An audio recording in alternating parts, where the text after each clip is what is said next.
Welcome to Dollar Side Hustle, your go-to podcast for all things side hustle. We've got a really interesting one for you today. Okay. You want to know how to make money off of exterior home restoration, especially high-end windows. After hailstorms, Sounds pretty niche. it is niche, right? Yeah. But that's the beauty of it. Yeah, it is. And it's a lot more accessible than you might think. We're going to dive into how somebody built a successful business around this, Yeah.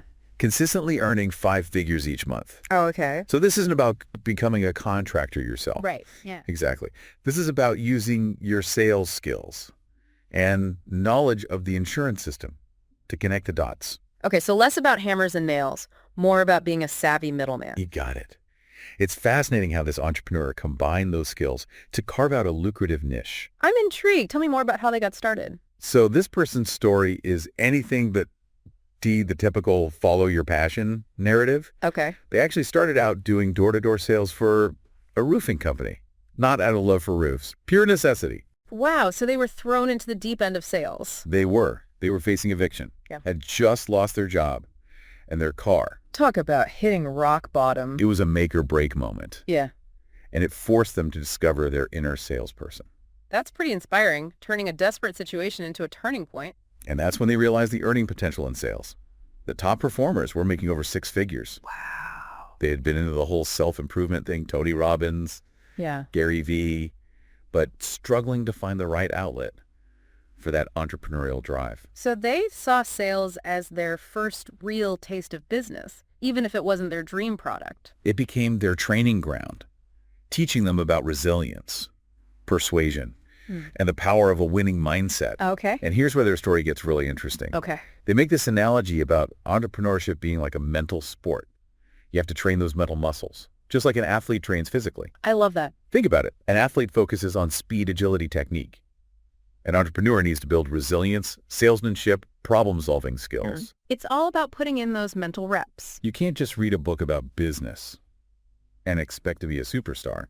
You have to get out there and face the challenges. Right. And this person credits their door-to-door sales experience as the ultimate training ground for any business. That's interesting. Why door-to-door specifically? First of all, you're getting paid to learn. Wow. You're not investing your own money in inventory or marketing campaigns. You're learning on somebody else's dime. That's a great point. Plus, you're constantly interacting with potential customers, honing your pitch, and getting real-time feedback. Talk about a crash course in persuasion. It's trial by fire, but you come out of it with thick skin and a deeper understanding of what makes people tick. Exactly. Okay, so they start out selling roofs. How does that evolve into this high-end window niche? It's a classic example of seeing an opportunity that others miss. After a while, they realize that most contractors focused on general repairs or roofing. High-end windows, especially those damaged by hail, were an underserved market. I can see how that would be lucrative. Those windows can cost a fortune. Exactly. So you're dealing with bigger ticket items, which means bigger commissions. Plus, you're facing less competition. It's all about finding those pockets of opportunity where you can really stand out. Okay. Now let's break down their business model. The brilliance is in tying it to the insurance system. Okay, walk me through it. It starts with identifying areas that have recently been hit by hailstorms. They use tools like hail trace maps.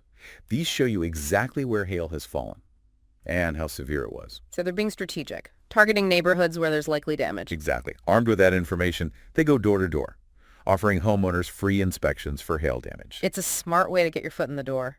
Free is always a powerful word. It's low pressure, it builds trust, and it gives them a chance to assess the damage. And I'm guessing most homeowners aren't exactly experts on hail damage, so they're open to this kind of service. You got it. Now here's where the real value comes in. If they find damage, they guide the homeowner through the entire process of filing an insurance claim. That's huge because most people find insurance claims confusing and intimidating. Exactly. They become an advocate for the homeowner, making sure they get the maximum payout they're entitled to. So it's not just about selling windows, it's about helping people navigate a complex system. That's the key to their success. They're providing genuine value. And if the insurance claim gets approved, they secure the contract for the repairs, partnering with a contractor who specializes in these high-end windows. So they're not doing the actual installation themselves. Nope. They're focusing on their strengths, sales, client relationships, and understanding the insurance game. Smart move, leveraging expertise where it's needed. Exactly. Now let's talk numbers. This entrepreneur averages about $5,000 in commission per deal, Wow, that's impressive. and they're consistently pulling in $20,000 to $30,000 a month. So they're proving that you don't need a fancy online business to make serious money. It's about finding a problem you can solve, building valuable skills, and understanding how systems like insurance work to your advantage. And it all started with those early days of knocking on doors, selling roofs out of necessity. Who knew that would lay the foundation for such a lucrative niche? It's a great reminder that sometimes the path to success is unexpected, and that the skills you learn in one area can be transferred and applied in ways you never imagined. Okay, I'm hooked.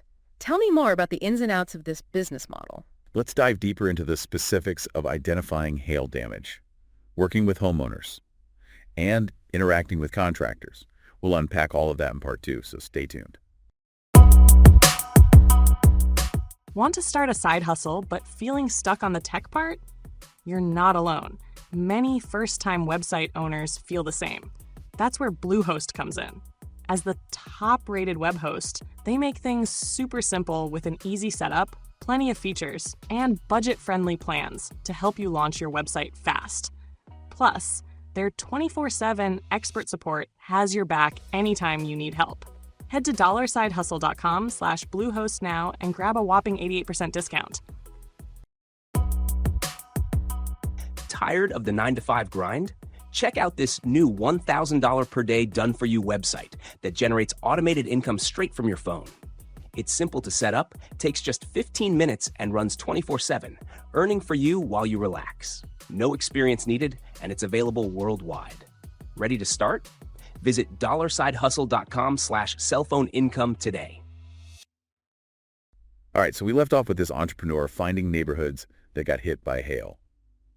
Now let's say I'm in their shoes. I've got my hail trace map. I've pinpointed an area. What's my next move? Well, before you hit the pavement, you need to understand the types of homes you're targeting. You mean like, are they likely to have these high-end windows? Exactly. How do you figure that out? A little online sleuthing goes a long way. Like looking at property records or real estate listings. Exactly. Makes sense. You're looking for clues, things like the age of the home, the neighborhood demographics, even the architectural style can give you an idea of whether they've likely invested in those premium window systems. So it's about being selective, focusing on areas where you're most likely to find potential clients. Exactly. Okay, so I've identified my target neighborhood. I'm ready to start knocking on doors. Hold on, before you do that, you need a solid pitch. What makes a good pitch in this scenario? Remember, you're not just selling windows, you're selling peace of mind. You're the expert who can help them navigate this whole insurance headache. Exactly. So what kind of language works best? Lead with empathy. Acknowledge that they've been through a stressful event. Something like, I understand you've recently had some hail in the area, and I'm here to help you assess any potential damage to your windows. Perfect. Then highlight the benefits of a free inspection. Emphasize that you're there to provide valuable information with no obligation. And be prepared to answer their questions about the insurance process. Homeowners are going to be worried about things like deductibles, coverage limits, and how long the repairs will take. You need to position yourself as the expert who can guide them through every step. And don't forget to build rapport. Ask them about their experience with the hailstorm. Listen to their concerns and find common ground. People buy from people they like and trust. So it's not just about delivering a canned pitch. It's about having a genuine conversation. Exactly. Okay, let's say the homeowner agrees to an inspection.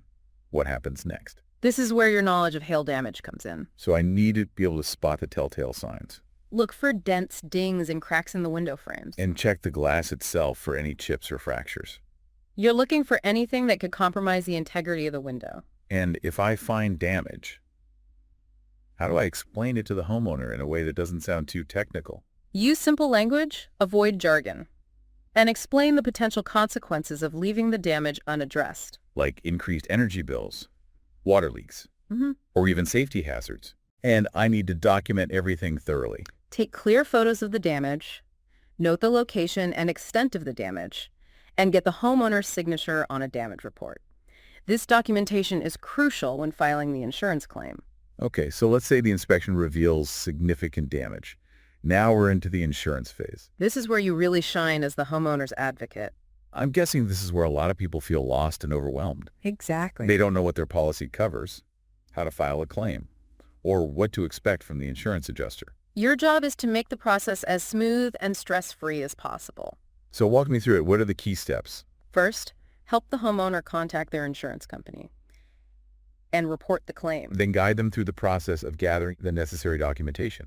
Photos, damage reports, repair estimates, anything that supports their claim. And be prepared to answer their questions about deductibles, coverage limits, and the claims process in general. This is where your knowledge of the insurance system is invaluable. You need to be able to explain the jargon, decipher the fine print, and advocate for your client's best interests. And when the insurance adjuster arrives to assess the damage, be there to support your client. Make sure the adjuster sees all the damage, answer their questions accurately, and don't be afraid to push back if you feel the adjuster is undervaluing the claim.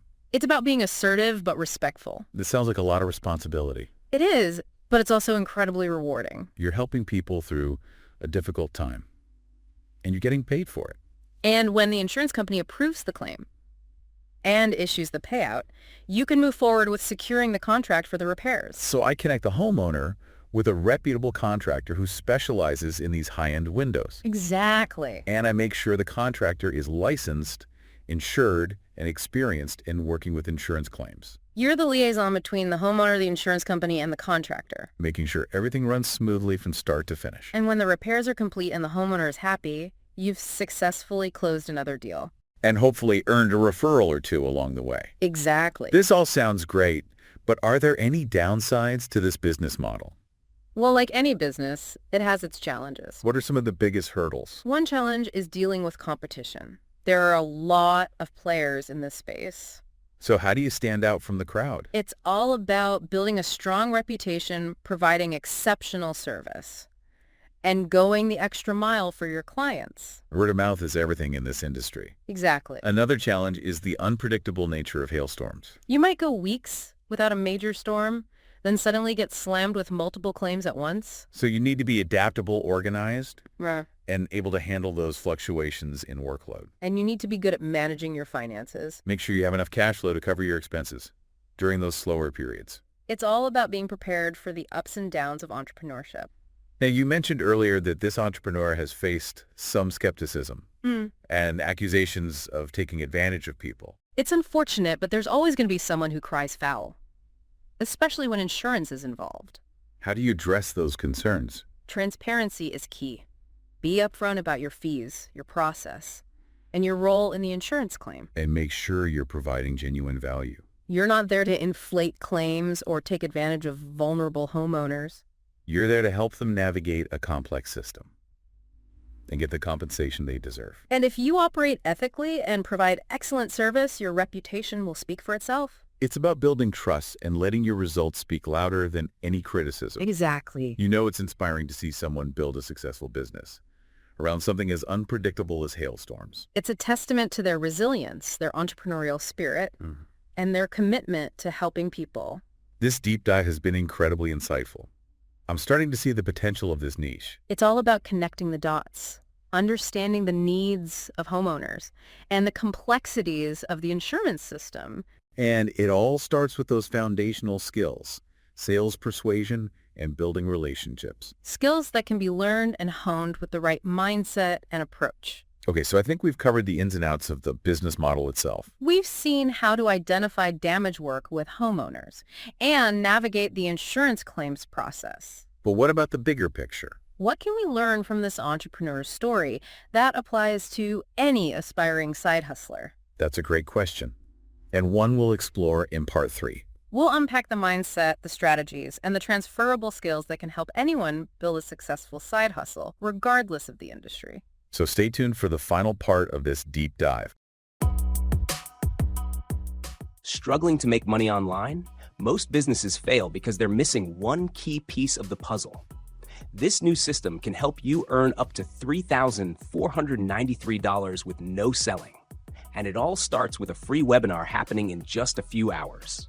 Here's what you'll learn: the exact system that's generated over $23 million online and how to use it yourself. The 3 biggest reasons online businesses fail. How to activate 3 profit levers to start making real money. Don't miss this chance. Visit $dollarsidehustle.com/no selling to get started today. Tired of spending hours on social media for free? What if you could actually get paid for it? If you've ever posted on Facebook, tweeted, or watched a YouTube video, you've already got what it takes. Companies are shelling out billions on social media, and now they're looking for people like you to upload content and keep things buzzing online. We're talking about jobs that pay up to $280 a day, or $35 an hour, to do what you're already doing. No fancy skills, just a connection, some basic posting, and you're good to go. Ready to turn scrolling into earning? Check out dollarsidehustle.com/social media jobs and start making money from your posts today. So we've broken down this entrepreneur's business model, step by step. From identifying hail-damaged homes to working with insurance and contractors. It's impressive how they build a thriving business in such a niche market. But what are the bigger takeaways here? What can our listeners learn from this story, even if they're not interested in exterior home restoration? That's what I'm curious about. It's not just about selling windows, is it? It's about the underlying principles, the transferable skills that can be applied to any entrepreneurial endeavor. Like what specifically? Well, first and foremost, it's about spotting opportunities that others miss. This entrepreneur saw a gap in the market. Most contractors were focused on general repairs or roofing. They realized that high-end windows, especially after hailstorms, were an underserved niche. It's about thinking outside the box, looking beyond the obvious, and finding those pockets of opportunity where you can really stand out. Exactly. And it's about being resourceful, leveraging existing systems and structures to your advantage. Like the insurance system in this case. They didn't reinvent the wheel.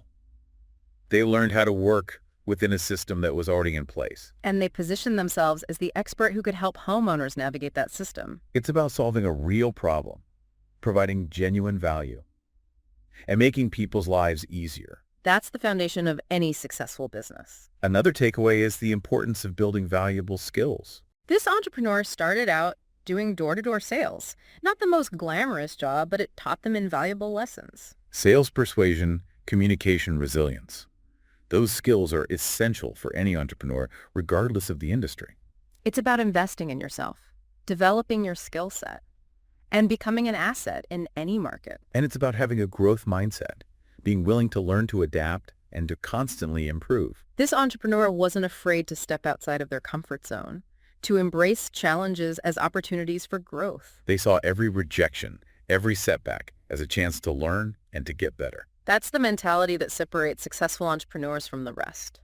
You know, it's interesting how their story challenges the traditional follow your passion advice. They didn't start out passionate about roofs or windows. They were driven by necessity. But they found their passion in the process. Yeah. And the challenge of building a business and helping people. It's a reminder that sometimes passion is discovered, not predetermined. And that sometimes the most unexpected paths lead to the most fulfilling destinations. This deep dive has been eye-opening. It's shown me that lucrative side hustles can exist in the most unexpected places. It's about being observant, thinking creatively, and being willing to put in the work. You don't need a fancy degree or a $1 million idea to succeed. You just need to find a problem you can solve, build valuable skills, and have the hustle to make it happen. So for anyone listening who's feeling stuck or uninspired, Take a look around. Ask yourself what problems you see, what needs aren't being met. you might just stumble upon your next big idea. And remember, the journey of 1,000 miles begins with a single step. So don't be afraid to start small, to experiment, and to learn as you go. Embrace the challenges, celebrate the wins, and never give up on your dreams. Well said. If you're looking for more side hustle inspiration, be sure to check out the links in our show notes. These are affiliate links, which means we earn a small commission if you make a purchase. These commissions help us keep the channel running and creating these deep dives for you. And we'd love to hear your thoughts on this episode. Did you learn anything new? Are you considering exploring this side hustle yourself? Drop a comment below and let us know. Until next time, keep learning and hustling. We'll see you on the next deep dive. On the next deep dive. On the next deep